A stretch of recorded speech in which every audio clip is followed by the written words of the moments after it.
All right, we have time now for some questions, either in person from the room here or virtually online.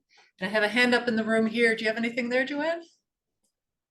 Okay, so we will start with you. I have a question for Marie Todkill. Inspiration for the story for the essay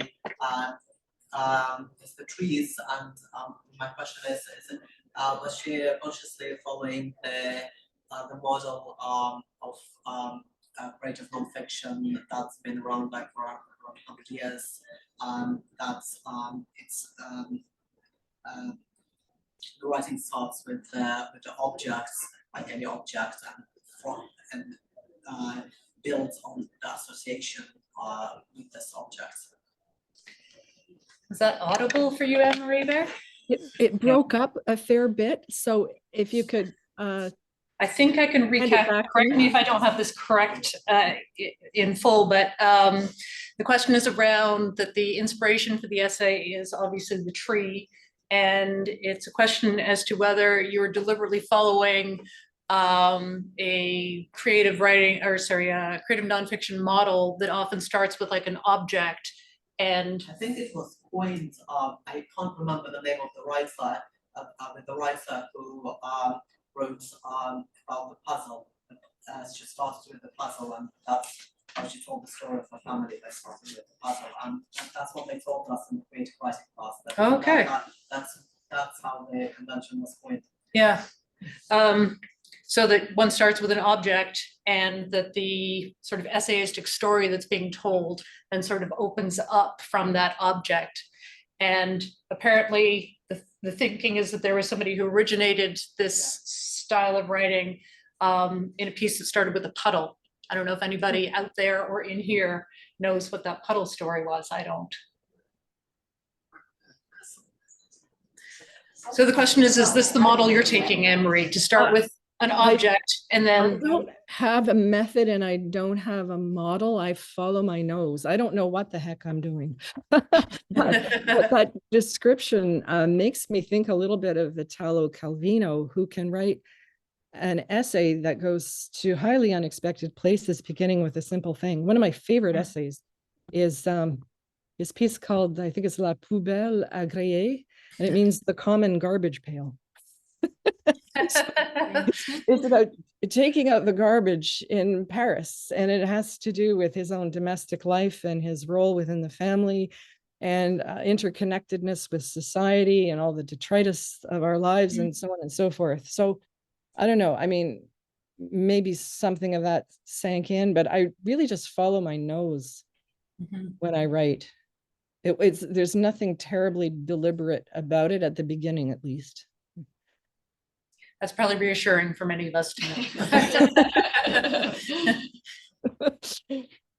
Anything else from either room? Jamie. So, Anne-Marie, I also wanted to ask about your work.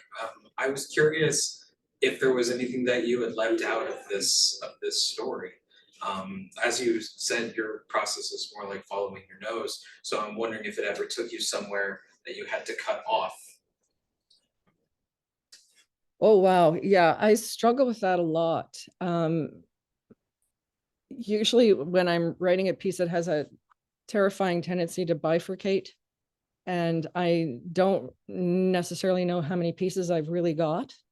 And so I'm working on a collection that has some intersecting themes. One of the recurring themes is land and our respect for land, and that leads to Indigenous issues, and it leads to social history. It leads to all kinds of things, spirituality even. I don't know, but I feel like I won't know exactly what I have until I've managed to map out the rest of the pieces. I think I'm about halfway through. So right now, I don't think that there's anything missing from the piece as it's written, in terms of what I want to put in that particular part of the book. But that might change. I don't know if I have answered your question. Oh, that's so okay. I'm remembering the word dendritic in one of your descriptions, Anne-Marie, and I think you've just described your writing process as dendritic as well. It's a fractal. It's yeah, that's comforting. Thank you. Do you have a magazine or several magazines in mind when you start writing the story, the essay? Do you have a specific magazine in mind where you would like to publish it, or you first write work and then start looking at to publish? Did you catch that one, Anne-Marie? I know it's a little tricky in the room. The Sorry, question no, this time breaking up is, again. Yeah. when you're writing a piece, do you have a particular magazine or journal or place of publication in mind when you start? And do you sort of write toward that? Or does it happen the other way around? Piece first, then publication? Yeah. To a I mean, the very- answer is obviously everyone thinks of the Fiddlehead first and foremost. At all times. Oh, didn't I say that? Right? But seriously, folks. I think sometimes I kind of do. I mean, if I've managed to publish a piece in a particular journal before, then that journal feels like a safe place. And that might sort of help me to carry on with a voice that I know they might be receptive to. But I don't know. I think that might be a kind of minor consideration. I have to confess, I often finish pieces with a view to submitting it for a deadline because that helps me to finish it.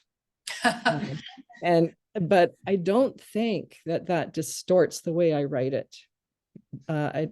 Because I'm submitting to a limited number of publications anyway, and my output is really small. So I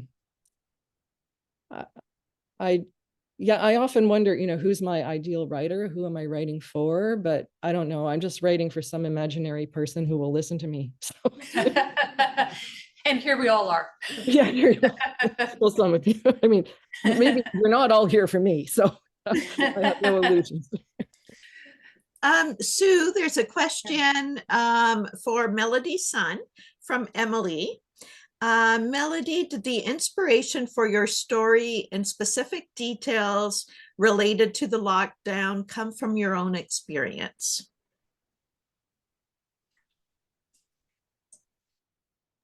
Okay. Yeah, it's actually a really good question.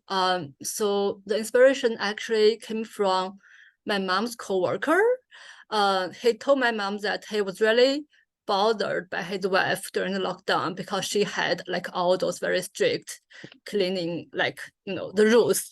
And then my mom told me, I was really like shocked by all those rules. I'm like, it's actually going to, and I was like, oh, it might actually become a good story. And then I start to imagine even like what kind of conflicts they might have. But part of the story also came from my own experience. It's, for example, like everyone come out to their balcony and hit the pot at 7 o'clock. I think that's pretty common. And I really want to include that part in my story because I feel like that's one of the like really memorable moments from my own lockdown experiences. So yeah, thank you. I hope that answers your question. Thank you. Anything else there, Joanne? Or No, not that I can see. I've got a Christine Matthew question I could pitch out there.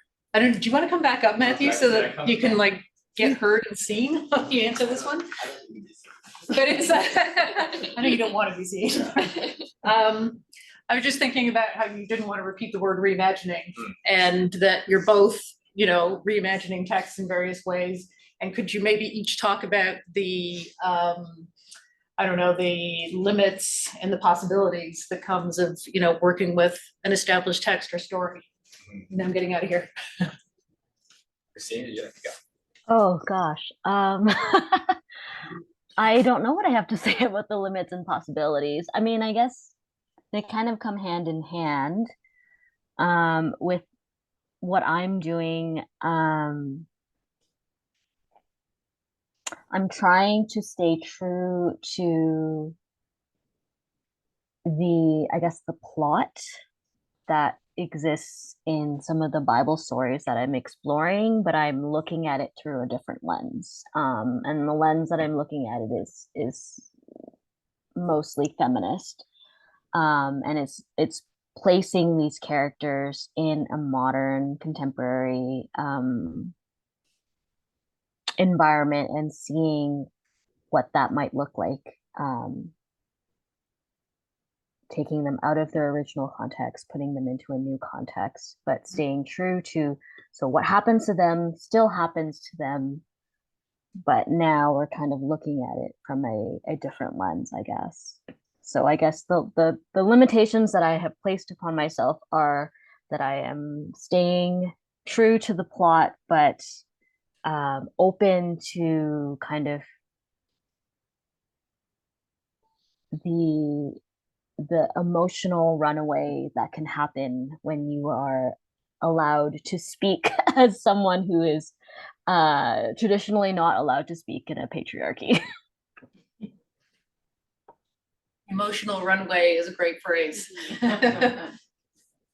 Yeah, that's great. I'd be interested to see like a whole collection, Christina, for these reimagined Bible stories. I'm working on it. Yeah.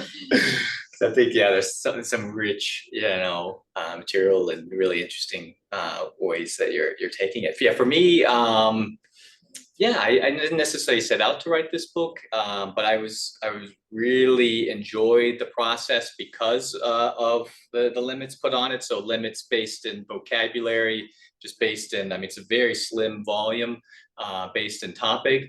And to me, it really kind of reminded me of, say, like writing a sonnet, for example, right? You have some very strict rules, especially if you really want to, like, say, write a Shakespearean sonnet. But yet somehow those limitations kind of open things up or like challenge you. So, okay, so I have to write about, say, there's so many things about hands and so many things about doing somersaults, doing forward overs. Okay, so how many different ways can I kind of get at this same hand, the same, body part, the same idea and image and everything that the hand can do? How else can I describe a simple forward? I could do like a somersault here if we wanted. Right? No, I'll say You can't offer it and then not do it. No. I've been trying to learn how to do a cartwheel so that's my goal. But anyway, and it really kind of, this limitation almost works kind of counterintuitively because it opens up kind of possibilities or opens up this idea of, or this necessity to be creative in how you kind of go at it, the same idea. And so I was really excited and kind of thrilled with that. And, I kind of hope that the book is successful in that attempt anyway of, creating within that limitation. Super. I think that brings our event to a close, folks. So thank you again to our readers. The round of applause for Marie and Melody.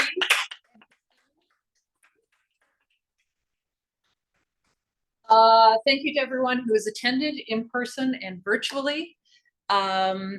Thank you to our sponsors, and I want to thank the folks in the Fiddlehead who put the event together. I always appreciate the work that you guys do. Joanne, thank you as well for co-hosting. Always a pleasure. Thank you to our ASL interpreters. I think I've run out of thank yous.